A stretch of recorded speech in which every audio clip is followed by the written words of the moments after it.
Hey, it's Cassie from Modern Marketing Spark. Hope you're well. Today we're talking about how to grow and engage your Facebook group. Now, there's always a little bit of a lag between me going live and people seeing their notifications. I'm hoping we're going to have a bit of fun today and have a bit of a play with some live questions. So what I'm going to do, I had a great question in the group yesterday from Mo. So thank you, Mo, for that.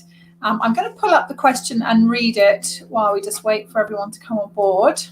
And if you're joining here live, please, if you click on the little live StreamYard link on the top of this post, it will allow me to see who you are. It shows your name. So just click on that. Let me know who's here. Hello, hello. So here was the question yesterday, which was really a great question.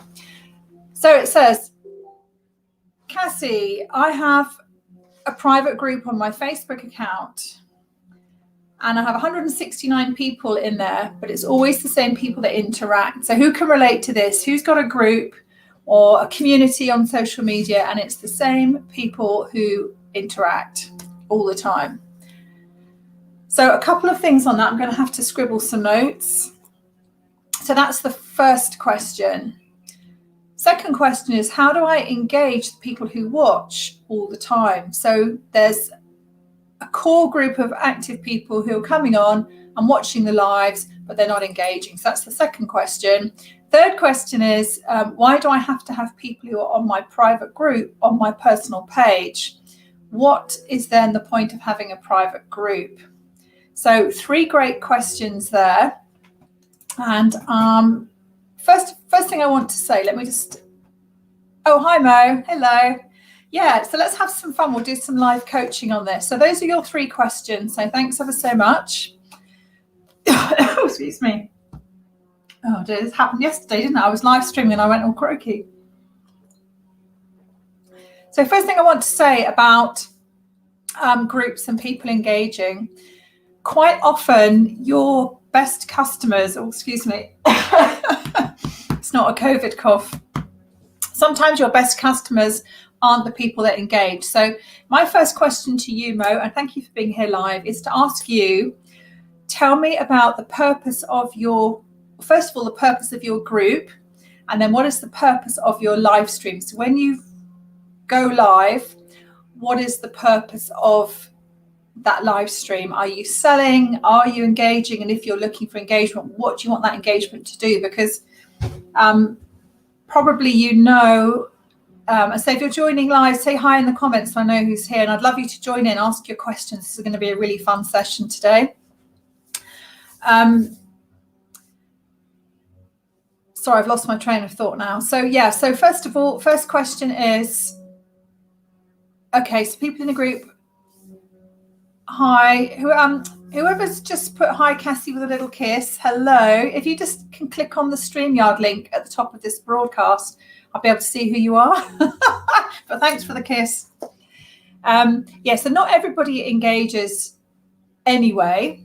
So let's go back a step, Mo. Let's start with, what's the purpose of your group? Now, I happen to know Mo and I'm a member of Mo's group. So I know that Mo's group is called Glow with Mo. So, oh, it's Julie. Hi, Julie. Mo, tell us what's the thinking behind your group? Why did you put that group together? And what are you hoping that group's going to do for you? So let's start there.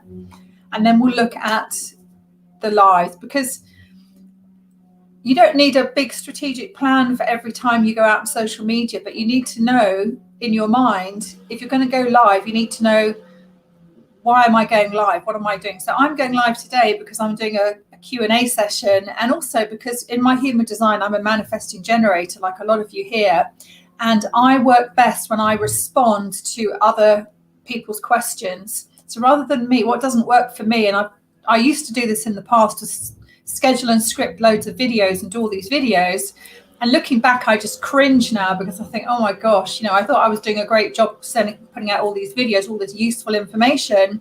And I did get a lot of clients from it, actually. But my strength in my marketing is to respond. So this environment is my best environment. And this is where I get my best creative ideas and inspiration and sparks. Oh, Badini, hello, how are you? No need to apologize. So, it's partly about playing to your strengths, and I think you're a manifesting generator, Mo, as well. So, Mo, let's have a look.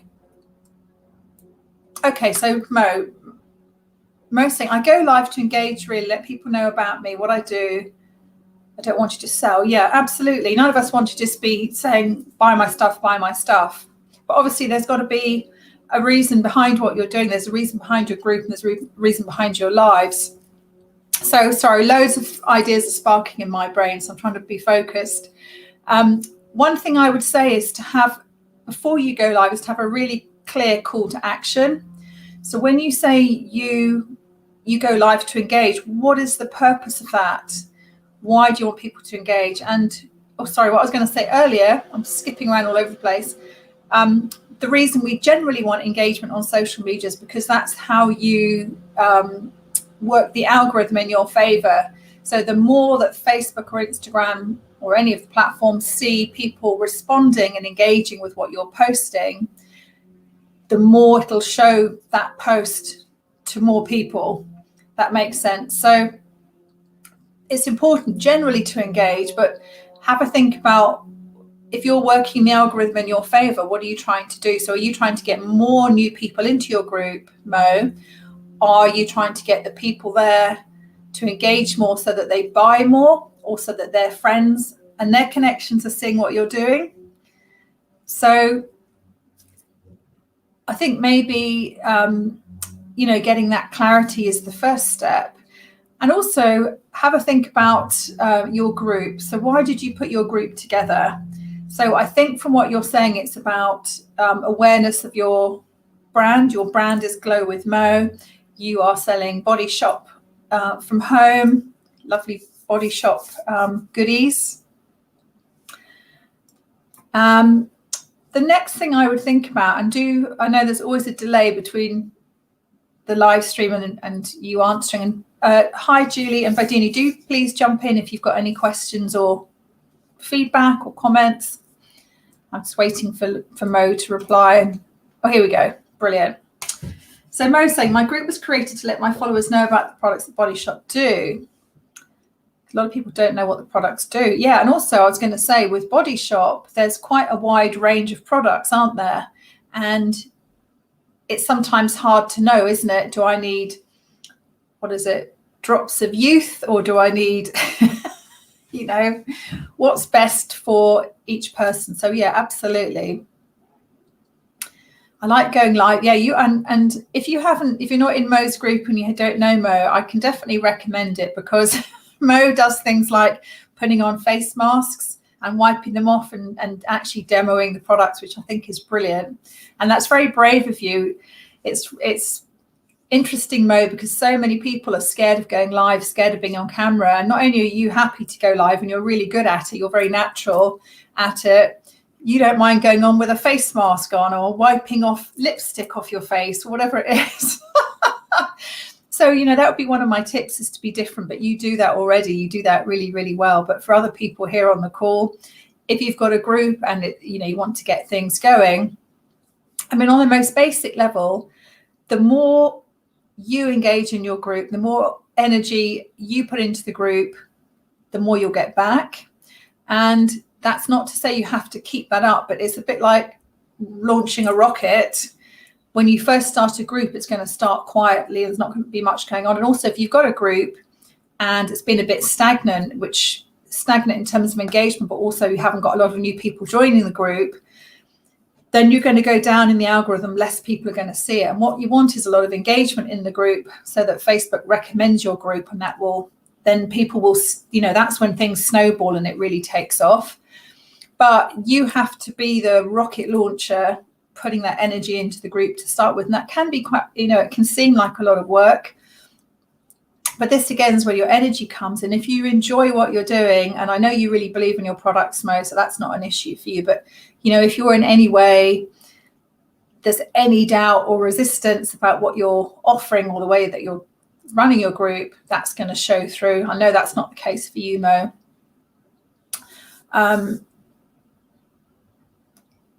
So Mo's saying, I like going live. I need to get more people into the group. Okay, so I would say for you, again, think about what's the purpose of the group. Think about your call to action when you go live. What is it you want people to do? Because I know quite often when you're demoing products, that really is a sales session, isn't it? You're really saying, here's this thing, come and buy this thing. If that's not your intention, have a think about how you can engage. But I know you ask questions and have quizzes and things like that. So it's about putting more. What I would do as well is, because your group's quite small at the moment, you've got 169 people, which is great. You probably couldn't even service 169 customers. But of course, not everyone in the group's going to buy. But if you can encourage that, that's not a small. That's enough people to have a really good customer base. But if you want to get the group really hopping, what you need to do is have people coming into the group all the time. And so the way to do that, and you asked about your personal profile in your group, is to maybe promote the group on your personal profile. And you can do that without breaking Facebook's terms of and conditions. They don't like you selling and giving external links and doing clickbait and all of that stuff. But if you're talking about a group, that's absolutely fine. So I would also think about, Mo, who are your sort of ideal soulmate clients? Who are the people that you want in Glow with Mo? And one thing I will do is put the avatar worksheet in the group. I meant to do that earlier and I haven't done it yet, but I will do it because remember we talked when we looked at the who is your audience, there's 3 different levels. You've got the demographics, the psychographics, and then the hot buttons. So with the avatar worksheet that I've got, and there's a little training video, you can get down to you can get through the first 2 levels. Because if you think about the types of people that would be interested in Body Shop products. So these are people that, with Julie here, I'm thinking people that do yoga, people that maybe are into organic food, people that are interested in their well-being, people that are interested in the planet. Body Shop, they don't test on animals. So that's one of the reasons I'm a customer, is because I have been ever since the 80s, being a customer of Body Shop, never grown out of it, because you can't be sure that companies aren't testing on animals. And that's really, really important for me. But I know with Body Shop that's never going to happen. I can buy the products and I know that they'll never be tested on animals. So there's a whole group of people there. You've maybe got the vegan market, because I think Body Shop products are vegan. Correct me if I'm wrong. You've got the whole millennial market, who are very conscious about the planet and, what we can do to recycle and not be just plundering the planet all the time. So if you think about all those different groups of people that would be interested in Body Shop products, what I would do is then do some outreach through your Facebook connections and maybe go to groups where you've got those sort of groups of people, vegan groups. You could look at sort of more climate type of groups, millennial type of groups with the right type of people. So anyway, I hope that helps with a few ideas there for you, Mo. So hi, Bodini. Bodini is saying, I'm a bit stuck as I set my group up on a whim with no clear plan. Okay, well I know why, because you're following your energy. So I'm sure it's the right thing to do. Just to support my membership clients, only being for paid members. Should I open it to all people or have a separate group? I would have a separate group, although there's 2 sides to this. Is obviously the more groups you've got, the more work it is. But if you've got a group of paying members, I would keep them separate from the free group and use the free group more as top line, I suppose, content and teaser. I suppose probably the best way to look at it. Because your paid members, they need to feel a bit special. That's how I feel anyway. If you mix them up with free people, it sort of dilutes the value that they're getting. So that's what I would suggest. Julie, brilliant question. Julie's saying, how much do you give away on lives, as I would like to start a group and doing breathing techniques and mini meditations? Well, Julie, you could... There's different ways to do it. You could do a paid group. So you could sort of do, I've just joined a sort of a spiritual soul journey group with the lovely Liz, which is a low fee private group where they're doing meditations and card readings and angel guidance and sort of stuff like that. And I don't mind paying for that, because what you're paying for is access. So there's at least two sort of spiritual people that I really respect and like working with that are running that group. So maybe think about that. You know, if you're going to give value and share recordings and doing meditations and techniques, maybe charge for that, charge a small fee. And what about, I think it would be brilliant, Julie, if you had a group for those of us that come to your yoga class, for example, because that would work both ways. One, it gives more value to people that come into your yoga classes, and we get to connect with each other. And because particularly at the moment, the piece that's missing, I think, with the whole Zoom yoga is that you don't get that sort of fun part, you know, when you hear everyone else groaning and moaning through some of the postures, and then the sort of the chit chat at the beginning and the chit chat at the end. You know, you get a little bit of that, but it's not the same on Zoom, is it, as being there in person? So a Facebook group would give you a place to have that sort of community. And it might be really nice as well for you to have a group for your yoga members where you share maybe some of the meditations that you use in the class, or, you know, when you do your readings, you could share those maybe, and like you say, mini meditations. And then the flip side of that for you, Julie, which is really exciting, is that would actually help you to get more clients into your yoga classes, because you could then use the group to promote the yoga classes and have people coming into the group. So I hope that makes sense. So you could, I think that could work both ways for you, both in terms of giving more value to your yoga clients, if you like. Whether you charge extra for that, I don't know. Maybe you do a VIP package, or different ways you could price it.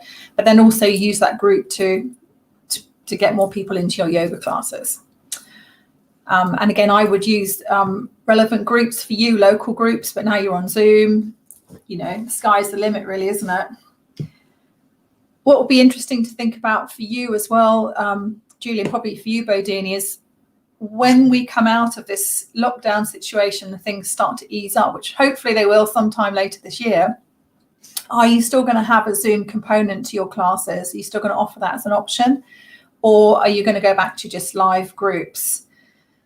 So depending on what the answer is to that, that will determine what you might do with the group, whether it be a paid group, a free group.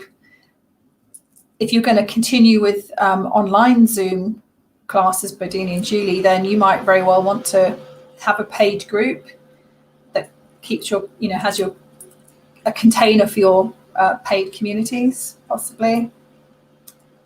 So Mary's saying algorithms confuse me. Yeah, so the algorithm is based on timeliness. So Facebook likes to see how quickly people respond when you post, and that's why we do the Instagram boosts. They used to be once a month. They've sort of tailed off a bit recently, but with the Instagram boost in the group, we have a thread where we post our Instagram posts, and then we start liking and commenting on each other's, and that really gives the the algorithm a big boost, because you've got a lot of interaction happening in a very fast time with fresh content. So those are the three pieces, you know, how fresh is the content, how fast is the reaction, and how much engagement do you get. And with the algorithm, there's a hierarchy to the engagement. So a share and a save is worth more than a comment. I think that's right. And then a comment's worth more than a like. So if people just like, you want people to share and save. That's the top level of hierarchy with the algorithm. So keep that in mind as well. How can you share things that people want to bookmark? So people bookmark and save, that gives you big brownie points for the algorithm as well. That's quite a new thing, well, in the last, I don't know, 8 months or so, something like that, that now if you get people to bookmark.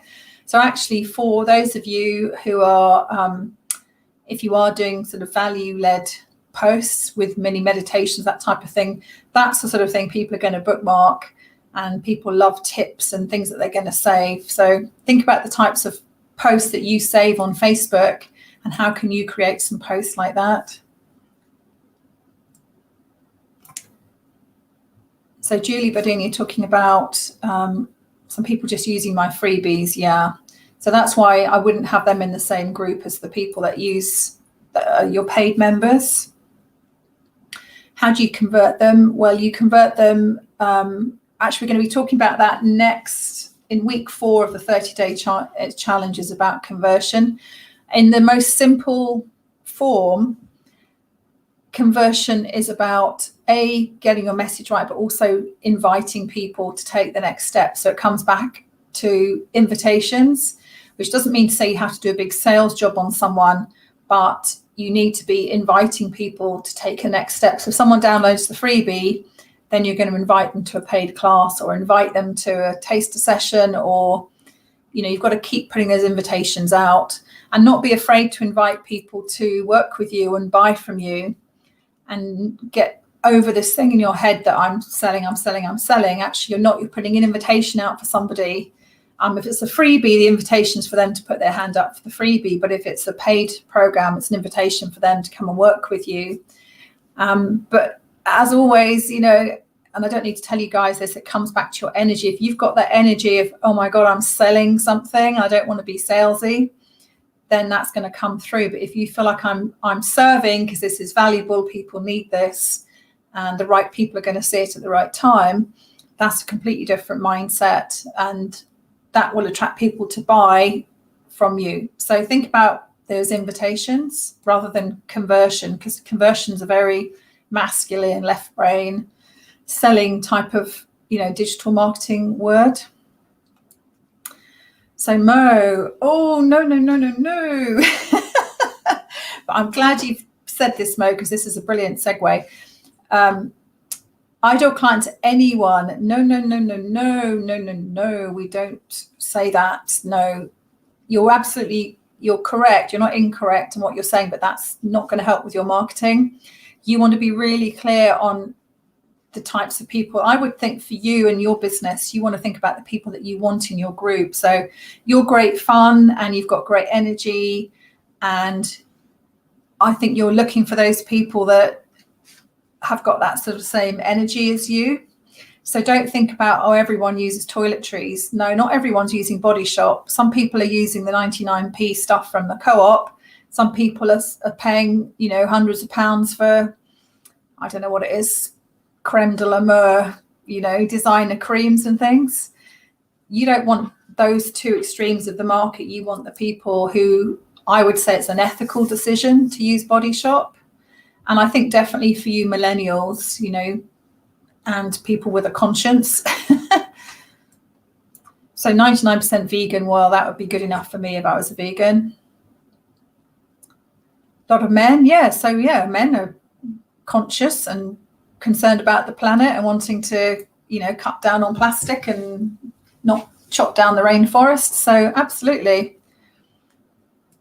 But yeah, get focused in, Mo, on who you're going to go for. And you might have 2 or 3 groups. Maybe you think about eco-conscious millennials, and you think about middle-aged vegans, or whatever it might be. But, get a bit more honed down. So the avatar sheet's going to help you with that. Julie, that's a great question, because I have people in my group who only engage when there are freebies. Yeah, you are going to get that. But here's an interesting thing that I learned from my energetic marketing coach, is that you're a mirror. You attract the people that you focus on, if you like. And so, I used to have the same feeling about my group a couple of years back. And I used to think people only come to my group because they want free stuff. And that was my mindset. And that's what I thought about people in my group a long time ago. And what happens is when you've got that mindset, you attract those people. And you've also got to look at yourself. When you go into groups, are you investing in things, or are you just downloading the freebies? So you've got to look at your own. Are you mirroring that behavior in any way yourself? I'm not saying that you are, but that's just a question to ask yourself and be really honest about it. And also, what do you think about the people in your group? So if you think people are just coming here for free stuff, guess what you're going to attract? So how about you think, focus on the people that, so for you, for example, Mo, focus on the people that are buying, that are engaging, and ask yourself the question, how can I find more of those people? what's in common with those people that are engaging and are buying and that I like working with. And those are the people I want to focus on attracting into my business. Yes, in Edinburgh, doing yoga in Harpenden. Julie's saying, I think Zoom will stay. Yeah, that's my feeling too. It does seem like a lot of people that have been forced to go online to Zoom are now going to keep that as an option. But that means that, you've got to be focused on who you're going to work with, but you're not geographically restrained. But Bodini's saying it's always online's been a great focus for you. Yeah, and you do really well at it. And I know you had some issues, Bodini, because you were talking about the quality of the sound coming through and having to have a certain type of speaker and microphones and things. But, there's always a way, isn't there? Yeah, and I think as well, I mean, Julie, just from my perspective, being really from a selfish perspective, in the middle of the winter when it's freezing cold and icy and horrible outside, and also, again, from a sort of very selfish personal perspective, where I live is really, really hard to park. And I'm quite reluctant to actually go out, especially if it's cold and I know I'm not going to be able to get a parking space when I come back at 9 o'clock or whatever. And the option is to go on Zoom and be able to stay all nice and cozy in my house and not have to drive the car and lose my parking space. So you've just got to be practical about some of these things. Yeah. So Mo's saying, can I do a post to my group that goes to Instagram? Okay, tell me more about that. You definitely can cross post if you're scheduling using the business suite, Facebook business suite. You can put a post on that will go to Instagram and Facebook at the same time. But again, I would ask you why you want to do that. If you're not using Instagram, why not focus on where you are, focus on your lives, and just focus on who are the people you want to reach. Yeah, millennials and people with consciences. Yeah. So yes, they're on Instagram, but they're also on LinkedIn and Clubhouse and YouTube and everywhere else. So honestly, Mo, I think unless you've got unlimited time you want to spend on social media, I'm sure you've got other things to do. I would stick with what you're doing and get your Facebook, get your numbers up, try and get up to the 500 mark on your Facebook groups. That's going to make a massive difference to your sales. So set yourself a goal of, getting to 200 by whenever you feel is reasonable, and going out and actively looking for those. If you're looking for conscious millennials, go and find some groups where you can hang out with conscious millennials, or find groups with people that are more conscious. There's so many groups with soul-led, heart-centered entrepreneur types, eco-warrior types. You guys probably know more than I do about some of those groups, but your people are there, so it's just a matter of going and connecting with them there. Yeah, Badini saying many of my clients would like Zoom classes to continue for this reason. Yeah, I'm nodding. Yeah. Yeah, and it's really interesting too. Thanks, Mo, for mentioning about business pages. Business pages have unfortunately recently, or they've been going down and down and down in reach, which means as you post, less and less and less people are seeing what you post. And just to give you an idea, I've got 5,500 fans on my business page, and it's a page I used to work really, really actively with, live streaming. I was posting once or twice a day, and I had a really good community on there. My engagement was pretty high, and I used to do a lot of videos and lives and all the things and stories and things that really boost your page. I mean, now I've actually stopped really doing much on my page, and I know a lot of other people have. The page reaches, there's Facebook pages are so saturated now that it's really, really hard to get reach. And I think you're better off focusing on your personal profile and your group. Definitely. So I would always have a Facebook page. I'm not saying don't have a page, but I know quite a number of people now who, instead of using their page for marketing, are using their page when they're running ads. Because if you want to run ads on Facebook, you've got to have a business page. So I would definitely always have a Facebook page, because when people check out your business, that's your placeholder, that's your your shop front is your Facebook page. So you want to keep that page active, but I wouldn't put all your energy into your page. I definitely would for you, definitely, Mo, put all your energy into your group. So that's been a lot of information today, but I hope that's been helpful. Thanks for coming and playing, guys, and thanks for all your questions. Has that been useful? Have there been some ahas? Have you guys got some ideas for what you're going to do next, for where you need to focus? Just let me know. Hopefully that's been really useful. I've certainly enjoyed it. So thank you for being here live, everybody. And if you're watching on replay, feel free to post questions in the replay. Yeah, and also Mo saying the business page was confusing. Yeah, you don't need to have a profile and a page and a group and, you know, Uncle Tom Cobley and all. It's just too much. You want to put your effort and energy into one thing and get really, really, you know, master that one thing, get really good at it, and get your numbers up and your engagement up. You can run your whole business from one group, one page, one platform, one profile. Just pick your place.